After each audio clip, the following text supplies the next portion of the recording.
on parle d'ailleurs des stratégies sectorielles, il ne faut pas oublier une chose importante concernant la gouvernance de toutes ces stratégies, c'est la convergence des politiques et des perspectives assez importantes au niveau de cette industrie s'offrent à notre pays. Et au départ, la stratégie de développement du secteur de l'agriculture avec la mise en place du plan Maroc vert, la stratégie halieutique pour la pêche, mettre à niveau le secteur de la pêche, puis la stratégie de l'eau 2020, la stratégie du tourisme 2010 dans un premier lieu et 2020, et bien sûr les autres stratégies de mise à niveau de l'infrastructure avec un plan autoroutier 2015, un plan donc, de développement des réseaux chemin de fer 2015. Tout cela, évidemment, a été conjugué à une action de ce qu'on appelait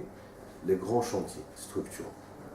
Donc il y a, avec la logique de mise à niveau portuaire, la mise en place de Tanger-Med 1 et Tanger-Med 2, bientôt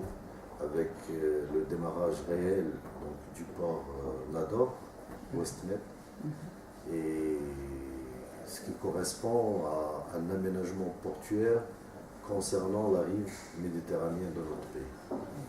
Bien sûr, tout cela, comme j'ai dit, il y a d'autres projets structurants, l'énergie propre, solaire, éolienne, avec aujourd'hui le pôle ORZZ qui fait de notre pays l'un des pays pionniers dans ce domaine de la production de l'énergie propre. Ce qui a permis à notre pays d'ailleurs d'avoir des taux de croissance assez élevés par rapport à la zone BENA. Durant les dernières années, les années de crise, où la demande extérieure, surtout avec nos partenaires classiques, notamment les pays de l'Europe, a nettement baissé. Donc, ces choix de développement stratégique, d'aller vers l'investissement au niveau de ces stratégies sectorielles,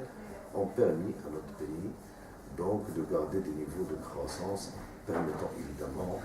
de créer le nombre d'emplois assez important.